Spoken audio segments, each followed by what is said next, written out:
Welcome to Latino Reads, a weekly inspirational video podcast that highlights award-winning authors and leaders, exposes viewers to all types of books, and motivates thinking on a variety of topics. Your host is Marie Elena Cortés. Disfrute. Enjoy.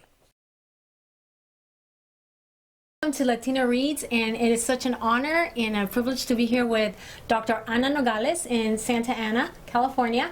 She is the founder of Casa La Familia and many books and projects. You are helping so many people at so many levels. How are you? Good. We are. Casa La Familia is not just me, because we are more than 40 therapists, so yes. we are doing all of that hard work. But yes, you're the founder, correct? Yes, I am the founder.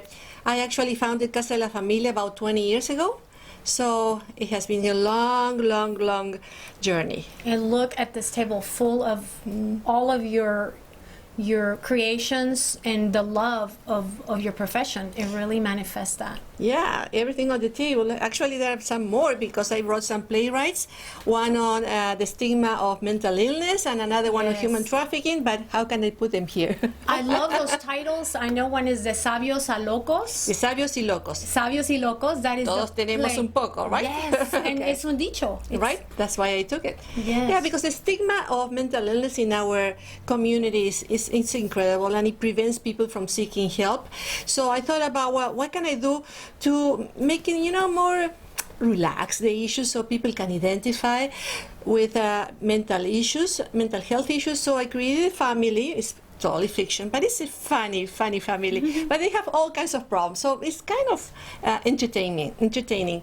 But people can identify, can see themselves in those issues that are presented, and then at the end of the play, they can talk to the actors and actresses that stay in character, and they can ask questions, and then I moderate, so I can talk about schizophrenia or panic attacks, anxiety, depression, whatever they want to talk. So definitely you are stimulating the thinking of the audience and the people that attend these. I'm stimulating the minds, and I'm stimulating them to accept that there are things that probably we don't feel comfortable, but we need to talk about. And human trafficking, that's a huge topic that we are seeing more and more now in the news.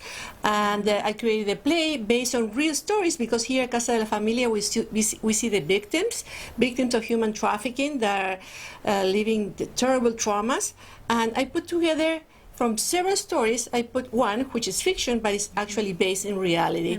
And the intention of that one was for people to realize that human trafficking is happening, because one thing is when they see it on TV, on the news, or in the newspaper, and something very different is when they see an actor or an actress talking about what happened to them, so they can see it more vividly. They can identify with that. Now I know that's the Don't Call Me Baby. Is that the one? Good. Yes, I remember that. What inspired you to name it that? Don't Call Me Baby. Oh, yeah, it sounds like a fun name, but it's actually not. What happened is that when there's a victim of trafficking, she loses her name. She is nobody. She loses her identity. She's just a piece of meat, let's say it. Yeah. And men that are abusing, because they are abusing her, they call her baby. So in the play, she has a flashback when somebody's talking to her and say, "Hey, baby," and say, no, don't call me baby. Because the baby, calling her baby, it brings her all the trauma of all of those men that went through her body. That went through her body, calling her baby. Wow. Well, you are so inspirational, and you're making such a difference in your community. How did you come out with the idea of creating the Casa La Familia? Did somebody come up and ask for help? Did you just think about it because you want to help more people? How did that come about? Well, I started with my private practice, which I still have, but we started working with the Victims of a Crime program, CalVCP. In California, it's a state program, and they work with victims of crime, and we were able to offer services directly from them. So we became an agency for CalVCP, for victims of a crime. And in order to do that, we needed to have a nonprofit organization, and that's how we started working with CalVCP. But from there, we not only serve victims of a crime from this program, but we also have a low-cost program so everybody can afford it. And we provide also training for different universities. So students that are doing their master's level or their PhD, they can come and have an internship here, and that's how we can offer those low-cost programs. And we also do training for domestic violence, so we do the 40-hour training, and we work with the Consulado de Mexico in Santa Ana here, very close here. We are in Santa Ana now, but I have an office in Los Angeles, and we work with that Consulado too, and we provide services over there too, and very soon in the Consulado of Guatemala too. So we are expanding, and one of our last things that we're doing is that we're working with LAPD, with the Los Angeles Police Department, and this is beautiful because what we do is that our counselors go with a DART program, so we go to those women that are calling 911 in the case of domestic violence, so we can go and intervene right there when the action is happening. Yes. So those women will have access to services, and hopefully they will not go back to unhealthy relationships. Wow. Something else that we're doing. What else? So many things. It's not here. I forgot to put it here, but it's more. I developed a curriculum. It's called Latina Power, but not Latina Power like my book. It's Latina, Lateen, for teenagers. Oh, perfect. Latina Power. And in that curriculum is for prevention and early intervention, and we are giving that curriculum in different schools. Very shortly will be done at here the Santa Ana School District, and we did it in several schools already with much success, and we are doing it an evidence-based program with that Pepperdine University is doing the research with us. So it's going to be awesome. It's good. Thank you for for things coming. I know, and you're always surprising us with new projects and new books. You've been an award winner at the International Latino Book Awards. Yes. You want to show some of the books? Oh, yeah. My first book is this one, Love, Sex, and Relationships, a guide for the Latina couple, because the relationships between men and women change drastically when they come to the U.S. We all know that. We change rapidly. So that's my first one. My second one is Latina Power, the yellow one over there. And that's Latina Power for women empowerment. And also to change all of our complaints, everything that we see so negative about ourselves, to switch the light and make it positive. Yes, I call it change your channel.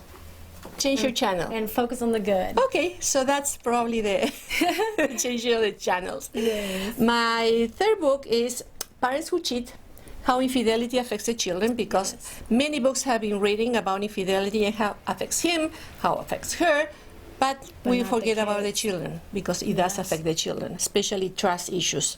So that's this book.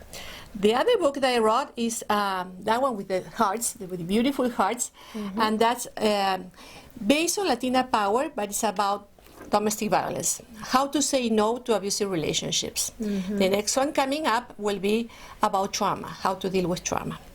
And of course, I did a chapter here in Count of Me for Las Comadres para las Américas. Yes, that's awesome, which I happen to be one of the comadres, and I see some of the artwork as well that you display on the back wall. From Laura Lopez Cano. Yes. Beautiful art. Beautiful art and highlighting. And then all of these awards that you have here, I know you have more in your other office, so she's only sharing a few of her awards. Yes. What do these represent to you when you see these awards? When I'm getting an award, I see that I'm doing some kind of an impact, at least in one person, of course, I think more than one. And I think that we all of us have a huge responsibility with our community. And I have been gifted in many ways with the possibilities of working in what I'm doing now, working with the Latino community. So when I receive an award, for me, it's a sense of responsibility. One side is telling me thank you, and I really appreciate somebody is appreciating me, of course. But soon after receiving an award, for me is, hey, I have to be responsible, and I have to continue doing the things, because there is so much to do. Our community is hurting in so many ways, so there's so much to do, so it's a tremendous sense of responsibility for me. Yes, and we are so happy and proud that you do all of this. amazing work, and you're helping so many lives and empowering people with knowledge and information that they need in order to continue living a healthy life. So thank you for your work. Thank you. And that's why I love media. I love Yes. TV, and I love radio, and I love everything that is media. I developed my own magazine, but it's so yes, cold. tell us about that, because I was like, okay, so when do you find time to run the magazine and then also continue to be on radio, right? You still continue? I can't tell you that I'm running my magazine now because of the financial crisis. I have to dedicate my time to let Casa La Familia continue its existence. If I would continue with the magazine, I wouldn't be able to push Casa La Familia in a time of a crisis. So I have to put that behind. For a long time. Yes, I have to put that behind, but I will catch up again with that one. It's kind of like a little break then. Yeah, it's a little break. For so many years. It's a little break. It's a I will little come break. back to that. Yes. Yeah. Okay, we look forward to that. And I have a new one. Do you want to know what? yes, and I wanted to know about your new project. So My new please project, share. one I said already, I'm gonna write about trauma. It will be one of the workbooks from Latina Power. But I also wrote songs. You know what? I think that we all Latinos like to dance, like to Dance, sing, yes. and we are very musical. That's right. So I decided to write songs about domestic violence. Brilliant. And I can't sing them, unfortunately. In my next life, I will, but in this one, I can't. But you're So- writing the lyrics? I wrote the lyrics. I already did. Awesome. And I will very soon have the CD, the first CD, done. Wow. Not. I'm not singing on it, so, no. So you don't have to worry about that one. Oh, But that's cute. I hope it will be good. The goal of that one will be for women to be able to make them own and be able to sing the freedom of their lives and not being in those relationships that are suffocating them and killing their souls. Yes. So that's And why- the music plays such an important part of our lives. And when we continue to listen the negatives or the, this or that continues to put the poison or the bad experiences in our head, then we think it's okay. So I'm so happy to hear that you're creating these new lyrics for other people to sing, and hopefully women will take it to work out, to a game, or and be inspired as well through the music and the lyrics. And to have Awesome. fun with it. Well, thank you so much for being part of Latino Reads. We look forward it's a pleasure. to continue to see your beautiful work and highlight you, because you deserve it. You're doing a fantastic job, and we're proud that you're part of our Latinas. Thank helping you. us shine and glow. Thank you. So we'll see you soon. Thank you for joining Latino Reads.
Welcome to Latino Reads, a weekly inspirational video podcast that highlights award-winning authors and leaders, exposes viewers to all types of books, and motivates thinking on a variety of topics. Enjoy.